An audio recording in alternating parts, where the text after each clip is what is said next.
Спортивный турнир, организованный Главным управлением молодежи и спорта совместно с общественной организацией «Современное поколение», был организован и проведен на спортивной площадке имени Вячеслава Середы. Инициатива проведения мини-турнира исходила от молодых ребят, любителей поиграть в футбол. Данная инициатива данного футбольного турнира посвящена одной из неправительственных организаций «Современное поколение», которая обратилась в управление молодежи и спорта оказать содействие в проведении данного турнира. Мы с удовольствием откликнулись и поможем, и помогаем всем, чем в силу наших возможностей молодым людям, для того, чтобы они провели этот турнир. Мог участвовать любой желающий. Организаторы совместно с нами сами обозначили, определили команды, и поэтому свободно сегодня футболом могут заниматься и должны все.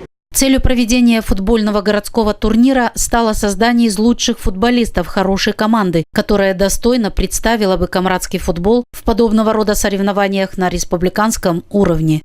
Конечно же, в первую очередь, это хороший футбольный потенциал. У нас в Камрате, как видите, очень много талантливых ребят, которые умеют хорошо играть в футбол. И наши чаяния, как представителей управления молодежи и спорта, как представителей молодежных организаций, чтобы футбол в нашем регионе развивался, так как это спорт номер один. И мы хотим в дальнейшем, чтобы у нас была команда, которая будет достойна, например, представлять наш местный камрадский футбол на самом высоком республиканском уровне. И поэтому мы и проводим такие мероприятия, чтобы выявить талантливых ребят. Одна из команд, принявших участие в футбольном турнире, о том, что готовятся соревнования, узнали в социальных сетях. Ребята очень быстро сформировали команду, которую назвали «Штурм». Штурм обозначает конкретно о нашем настрое на данный турнир.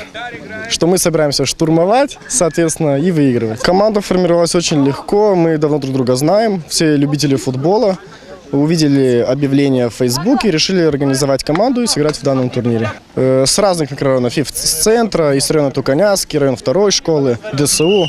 То есть со всех районов по чуть-чуть, как говорится, усилились. Команды присылали нам свои заявки, регистрировались. Сегодня вот те, кто пришел, они вот зарегистрировались в течение 1,5 месяца и заявили желание. Но там были определенные, конечно же, возрастные ограничения.